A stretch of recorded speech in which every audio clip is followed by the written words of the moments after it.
of all, I would like to share my screen so that we can start our lecture.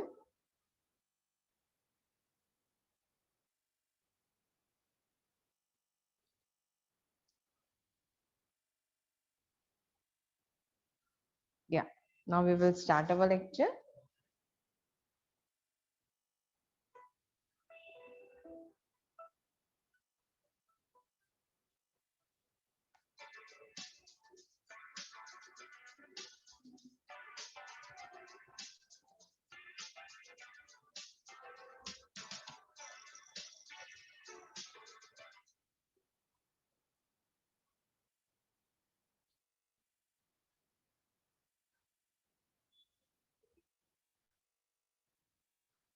Yeah. So very good morning, students. On behalf of Brid Mumbai Municipal Corporation Online Education English Medium, I am hereby myself Jayashree Hariam Jaiswal from Chinchauli MPS. I am hereby to take your lecture on Science 2 of Class 9.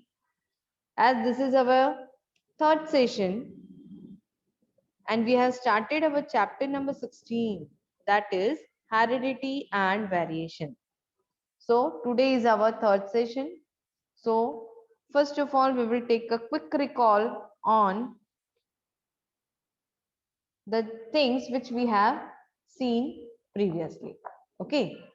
So in our previous lecture, we have seen about the inheritance, genetics, heredity, the inherited traits and expression of traits. We have seen the structure of chromosomes. We have seen on the basis of the position of the centromere how the chromosomes are divided into a different types. Then in our yesterday's lecture, we have seen in brief about the DNA. So what is DNA?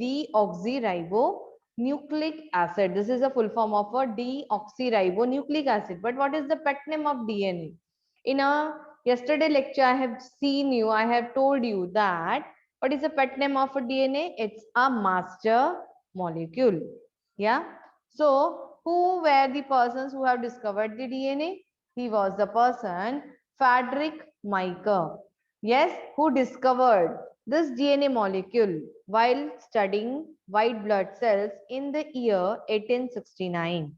So he has discovered that what are the functions of the DNA? DNA controls the functioning, growth and division, that is reproduction of the cell.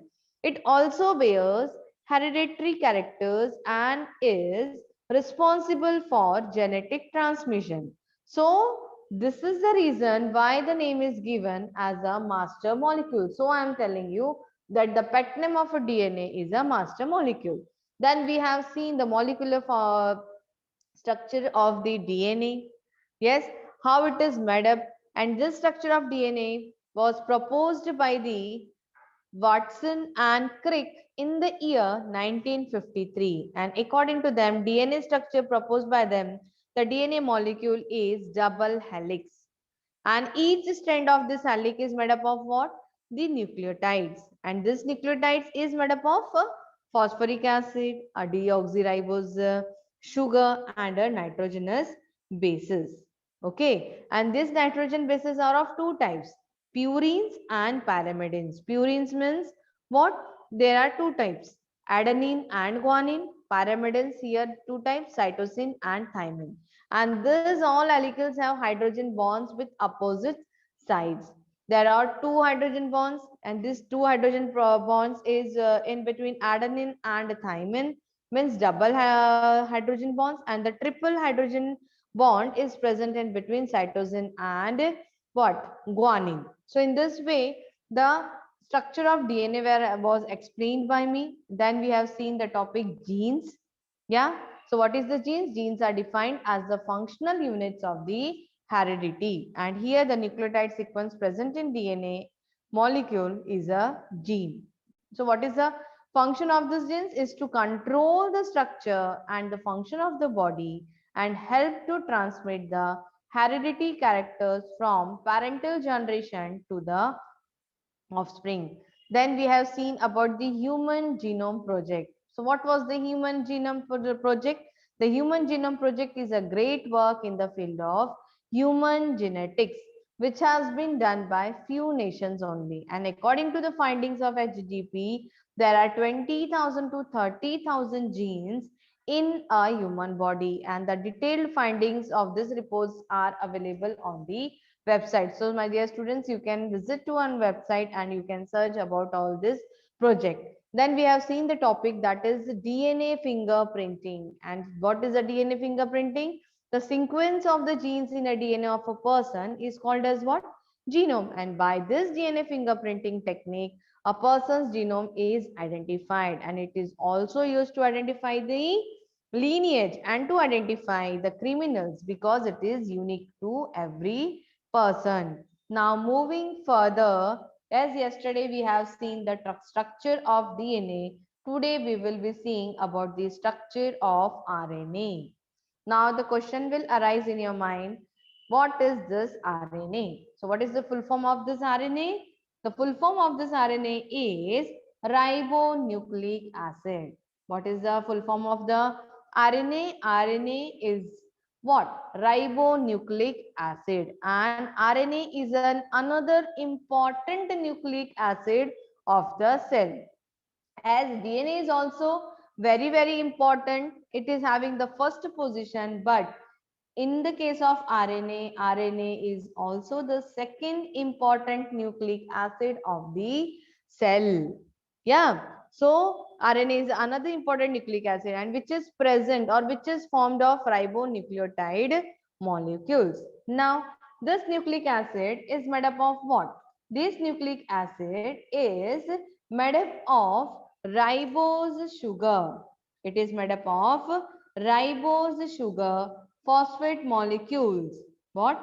Phosphate molecules, and four types of nitrogen bases as they are present in DNA also. In the case of the RNA, just four types of nitrogen bases are also present, which are adenine, guanine, cytosine, and uracil. Here, what I said, adenine, guanine, cytosine, and uracil. But in RNA, instead of thymine, there is uracil. What? In DNA, thymine is present, but in RNA, instead of thymine, there is uracil, and which is also a pyrimidine in nature.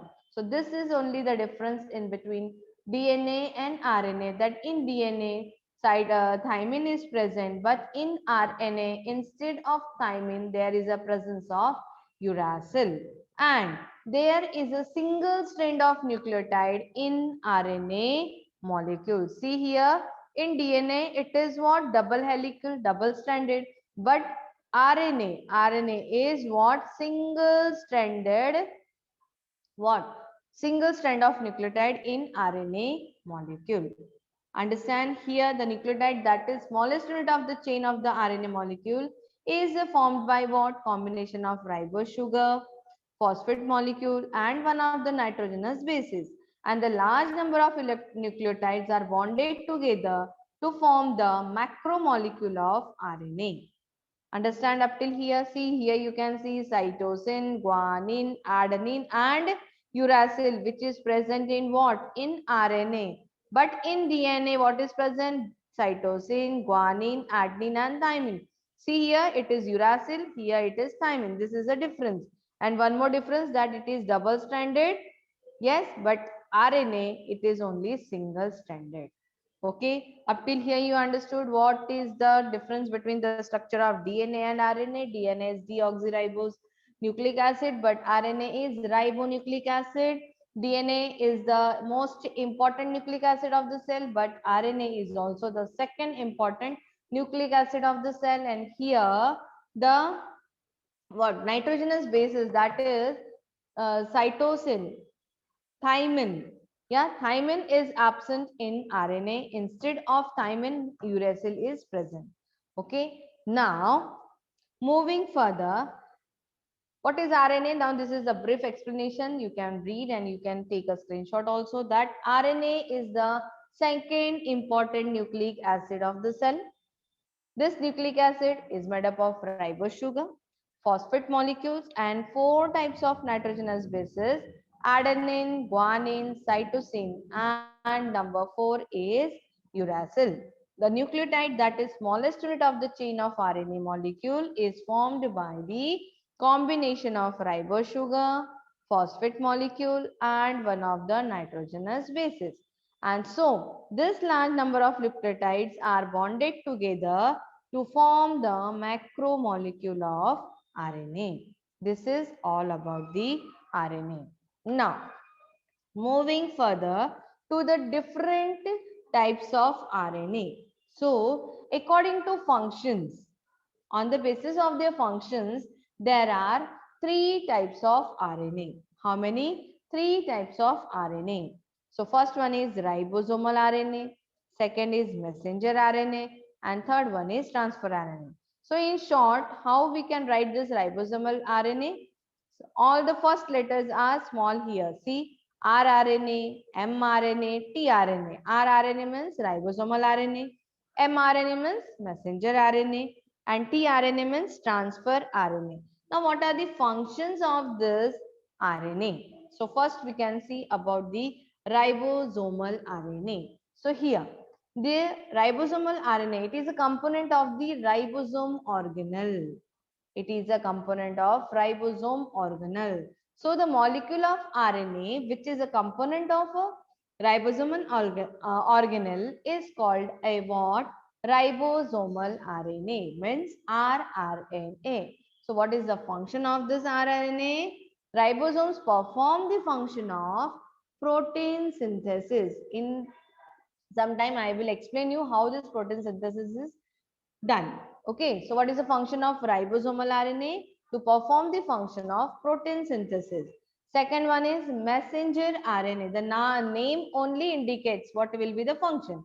So, the RNA molecule that carries the information of protein synthesis from genes, means what? The RNA molecule that carries the information from of a protein synthesis from gene, that is DNA chain in the cell nucleus to the ribosomes in the cytoplasm, which produce the proteins, is called as messenger RNA. Means the things which the message which is passed, it is just due to the messenger RNA. And for what the message is given? For the synthesis, for the protein synthesis. Yeah. So this is the function of messenger RNA. So what is the function of messenger RNA? It carries the information of protein synthesis from genes on DNA chain in the nucleus to the ribosomes in the cytoplasm. This is all about the messenger RNA, that is mRNA. Then the third one, that is transfer RNA, that is tRNA, the RNA molecule which accordingly to the message of mRNA carries the amino acid up to the ribosomes, is called the transfer RNA. Means what? Here, the messenger of mRNA carries the what? Amino acid up to the ribosomes, is called as transfer RNA. Means according to the message of the mRNA, tRNA, what tRNA do? It takes the message from the mRNA and it carries the amino acid to the ribosomes. This is the work of tRNA. So there are 3 types of RNA, that is ribosomal RNA, messenger RNA, and transfer RNA. Yeah, see here, you can see here messenger RNA, it carries the copies of instructions for assembling amino acids into proteins. Just now I explained the RNA molecule that carries the information of protein synthesis from genes, that is DNA chain in the cell nucleus to the ribosomes in the cytoplasm, which produce the proteins, is called as what? Messenger RNA. Then second, what we have seen, the ribosomal RNA. So what is the ribosomal RNA? The proteins are assembled on what? On the ribosomes made up of ribosomal RNA, and this helps to build the actual protein. And this rRNA puts together the amino acids messages carried by mRNA and decoded by the tRNA. It performs the function of protein synthesis. So what will be the function of transfer RNA then? The RNA molecule which according to the message of mRNA carries the amino acids up to the ribosomes is called as transfer RNA. Then what the question will arise in your mind that what is protein synthesis and how does this protein synthesis takes place? So genetic information is copied from where? From the DNA on mRNA. You can keep in your mind that this genetic information, it is copied from the DNA on what? On mRNA. And this mRNA comes out of the nucleus. This mRNA comes out of the nucleus and enters where? It enters the cytoplasm and it links with the ribosomes, in which in ribosomes what is present? RNA molecules are present. Then this tRNA molecule transfers the required amino acids after reading the genetic information brought by whom? mRNA.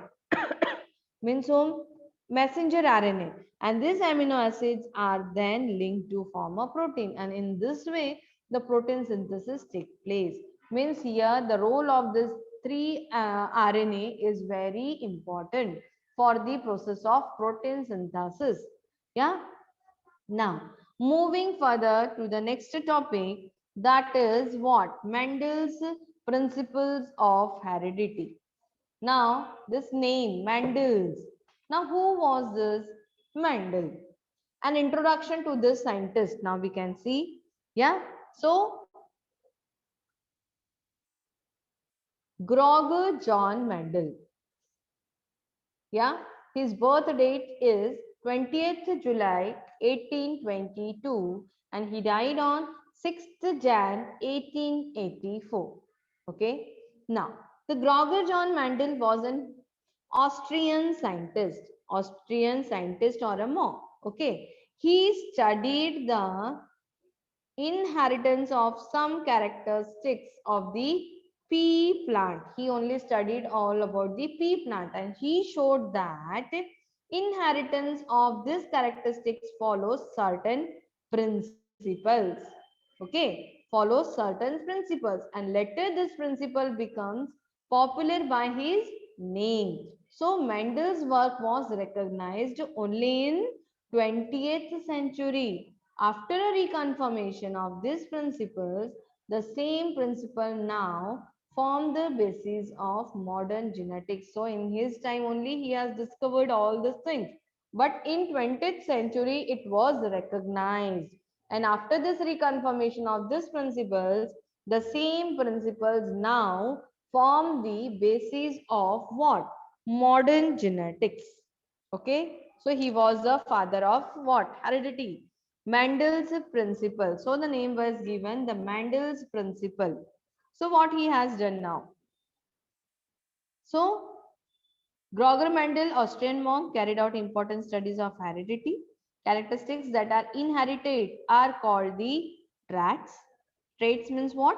Characteristics. And Mendel was the first person to succeed in predicting how traits means how characters are transferred from one generation to the next. And a complete explanation requires the careful study of genetics.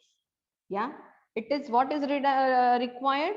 The careful study of genetics. So genetic material which is transferred in equal quantity from parents to progeny, and the principles of heredity are based upon this fact only. If both the parents make equal contribution to inheritance of characteristics, which characteristics will appear in the progeny? Yes. So Mendel carried out researches in his direction and put forth the principles of heredity responsible for such inheritance. So the experiment performed by Mendel almost a century ago, are quite astonishing that all the Mendel's experiments were based upon the visible characteristics of pea plant, on the pea plant. And what is its name, scientific name? It's a Pison sativum. And which are the characteristics which we have seen? So now onwards, the terms which will be coming in our portion, first of all we will take a quick recall on this. Now, the first term is dominant trait and recessive trait. Trait, first of all, understood this trait means characteristics. But what do you mean by dominant trait? So, dominant trait is an inherited characteristic that appears in an offspring through a dominant allele and masks the recessive form of a trait. Means what? It is directly coming from their parents. It's an dominant, okay, that appears in an offspring through a dominant allele. Okay, so what is a recessive? What is recessive? Here, recessive is a recessive trait is an inherited characteristic that appears in an offspring through a recessive allele, and it will only appear if dominant trait is not present. Means the original genes where if it is not present in the offsprings. Okay, then the term will come genotype. Now, what is genotype? Genotype represents a genetic constitution of a living organisms, or in other words, the particular combinations of alleles for a particular gene or locus that one organism has, that the organism has. In our previous part only, we have seen about the terms, yeah, alleles and all. Yes or no? We have seen allosomes, alleles, yeah. So this is all about the genotype. So what is a phenotype?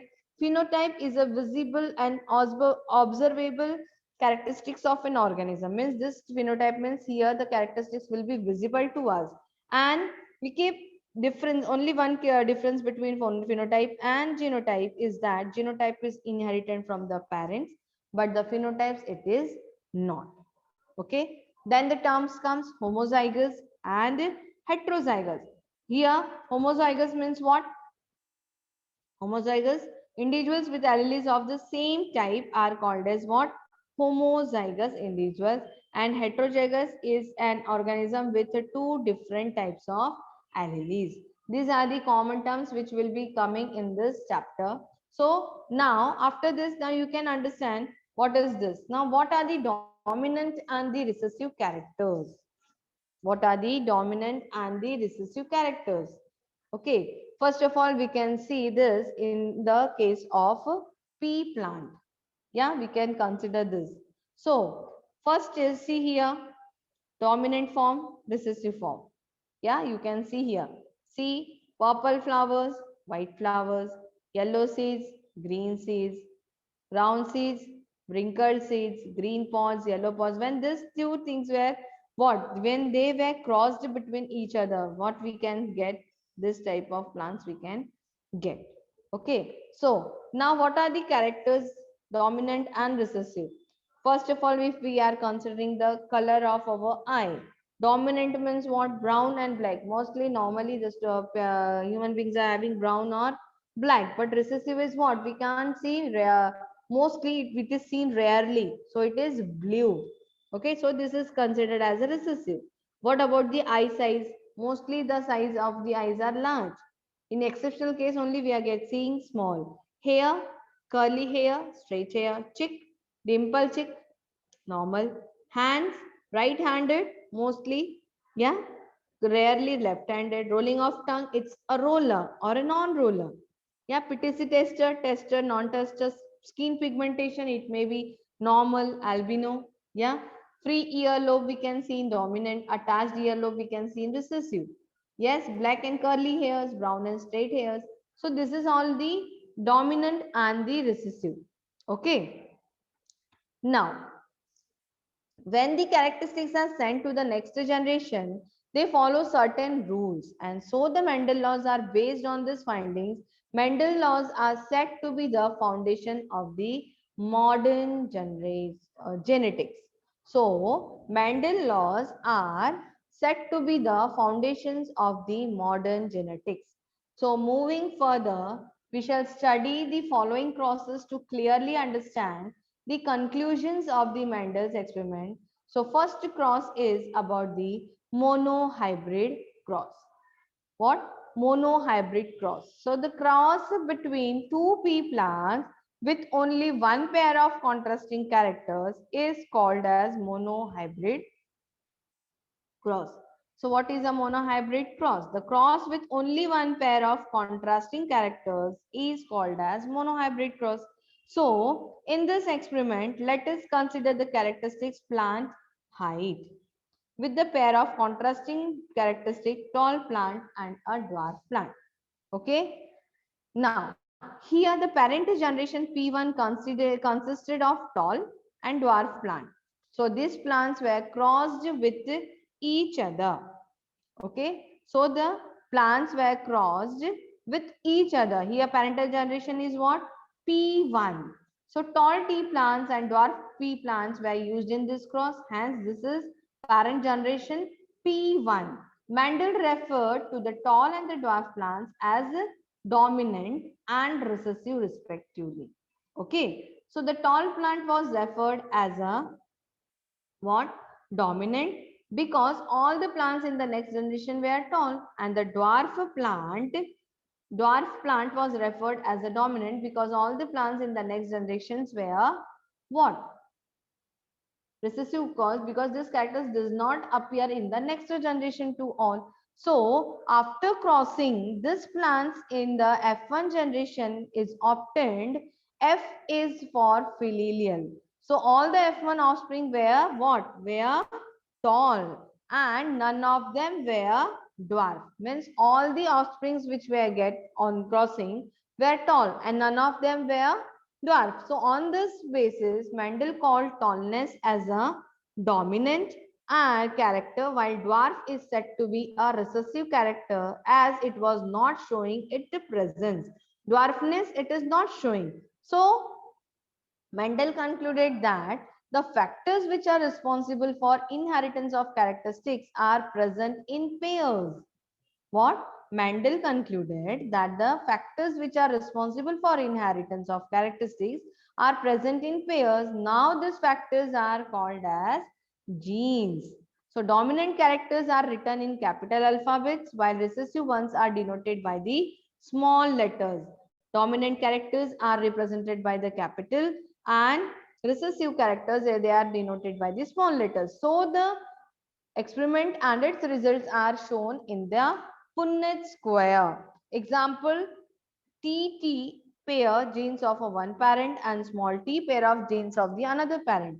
When this TT and small tt separate at the time of gamete formation, the gametes of the P1 generation is what? For this it is T, and for this two small t it is small t. So crossing this is called as a Punnett square. Okay. On selfing means on self crossing, the offspring of F1 generation were all tall even when one of the parent was dwarf. Okay. None of the offspring were dwarf. This observation made Mendel to give the principle of what? The dominance and recessive. So tall is the dominant character, whereas dwarf is the recessive character. So character of tallness hides the expression of dwarfness. If the factor for tallness is absent, then only dwarfness is expressed. So tallness or dwarfness is an external appearance. So this is called as what? Phenotype. Whereas the genetic constitution is called as genotype. So what is phenotype? External appearance. What is genotype? The factors or the genes which are present in the offspring. Okay, in the offspring. Here we get what? We have got that all the plants are tall when in the F2 progeny, filial generation formed by the self-cross between F1 plants means tall plants. The F2 generation show following gametes means capital T and the small t, capital T and the small t. When we have performed this process and we have seen in the Punnett square that what we have seen that here the three tall plants we get and only one small plants. But see here, when the same gametes are seen, it is called as homozygous. But when two different gametes are formed a tall plant, it is called as an heterozygous.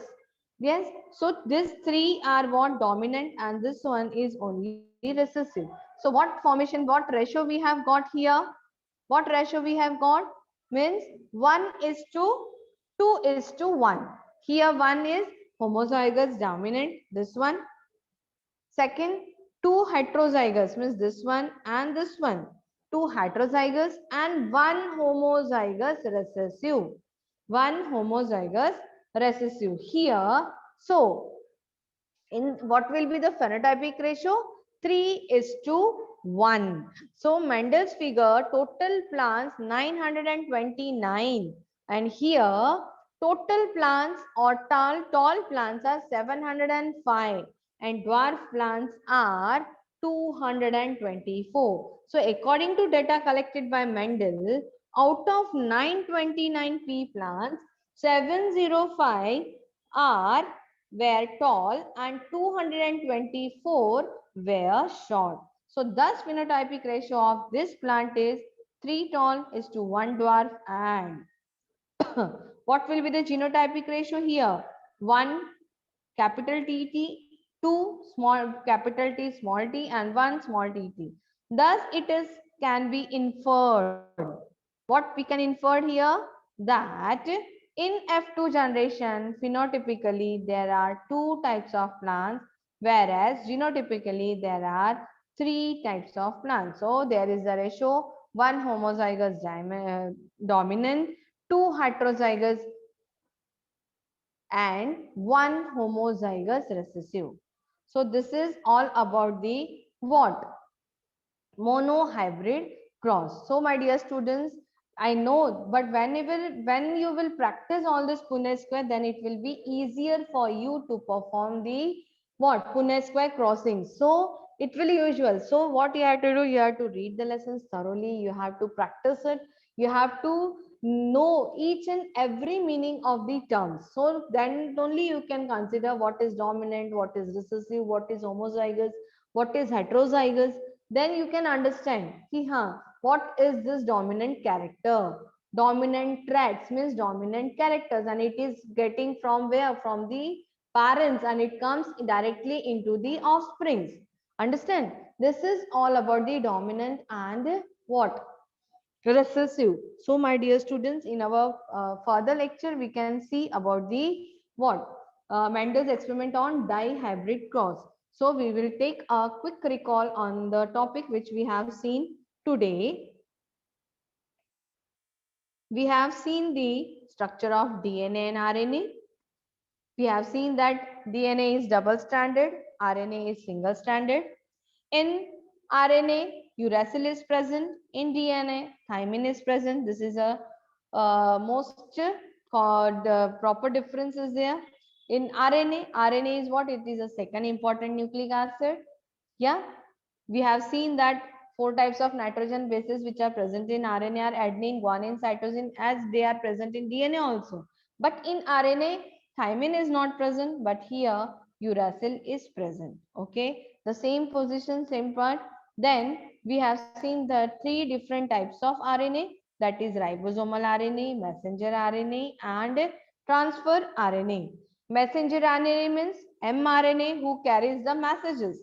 Okay, ribosomal RNA means who helps in the process of protein synthesis. rRNA, which are present in ribosomes.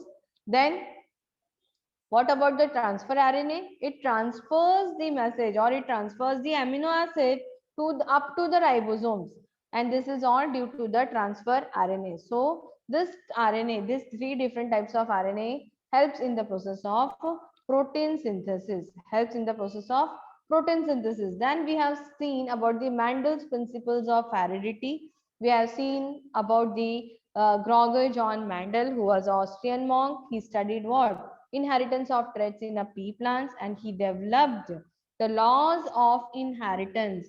But his work was not recognized until the turn of the 20th century. Yeah, in 20th century he has his name was given. Okay, so Gregor Mendel, an Austrian monk, carried out important studies of heredity. Characteristics that are inherited are called traits. Mendel was the first person to succeed in predicting how traits are transferred from one generation to the next, and a complete explanation requires the careful study of a genetics. So then I have explained the different terms, that is dominant trait, recessive trait, genotype trait, yeah, phenotype, then homozygous and heterozygous. Yes, then we have seen of these some characters which are seen in the case of pea plant, yeah, and then these are the dominant characters and these are the recessive characters. When we compare that with the characters which we are seeing, brown eyes or black eyes, it is dominant. When you see blue, why we are not knowing? Why whenever we see the person who is having blue, we are seeing him? Why? Him or her? Because it is not a common thing. So these characters are called as what? Recessive. Then we have seen about the monohybrid cross, which was done in the pea plant, and Mendel has proved it by using the Punnett square, that how this dominant and the recessive characters comes in the in any organisms. Yeah. So this is all about the monohybrid cross, which we have seen in the first filial and the second filial generation.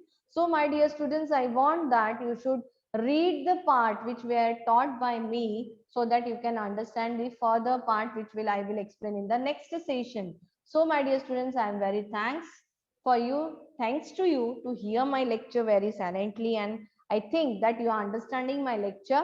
So very thanks. So by this I am concluding my lecture now.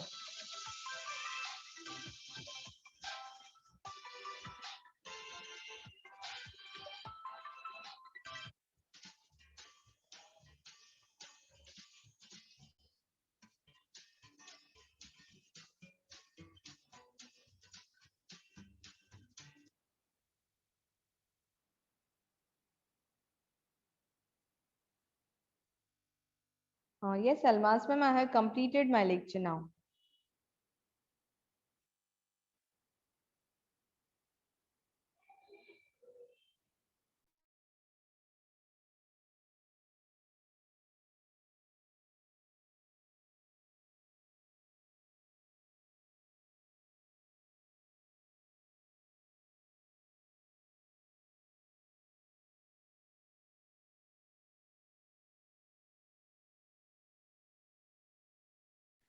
Jayashree ma'am, Yes, ma'am.